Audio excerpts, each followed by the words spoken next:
بسم اللہ الرحمن الرحیم۔ محترم سامعین، السلام علیکم۔ کسی جنگل میں ایک کوا رہتا تھا۔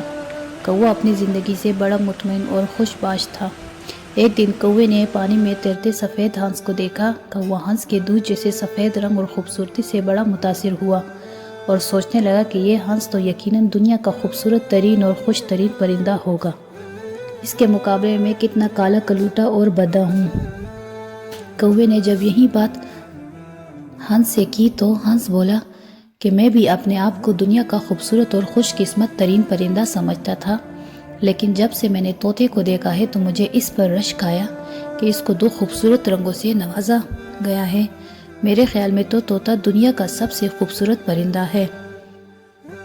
کوا یہ سن کر طوطے کے پاس پہنچا۔ جب اس نے یہی بات طوطے سے کہی تو طوطا بولا، میں بھی بڑا خوش باش اور اپنی زندگی اور خوبصورتی سے بہت مطمئن تھا، لیکن جب سے میں نے مور کو دیکھا ہے میرا سارا سکون اور خوشی غارت ہو گئی ہے۔ مور کو تو قدرت نے بے شمار پنکھوں اور خوبصورت رنگوں سے نوازا ہے۔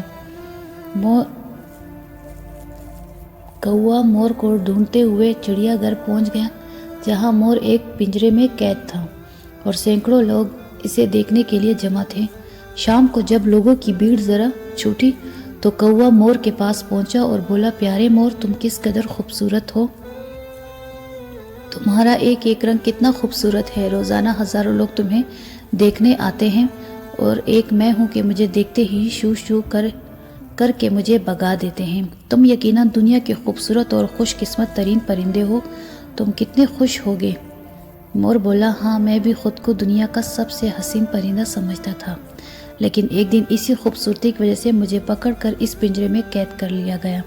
جب میں اس چڑیا گھر کا جائزہ لیتا ہوں تو احساس ہوتا ہے کہ واحد کوا ہی ایسا پرندہ ہے جسے آج تک پنجرے میں نہیں رکھا گیا۔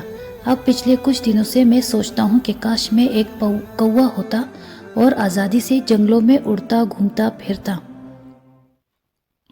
بالکل یہی مسئلہ ہمارا بھی ہے۔ ہم ہر وقت غیر ضروری طور پر دوسروں کے ساتھ اپنا موازنہ کرتے رہتے ہیں۔ اللہ پاک نے ہمیں جن نعمتوں اور صلاحیتوں سے نوازا ہے ان کی قدر نہیں کرتے اور ہر وقت شکایتیں کرتے رہتے ہیں۔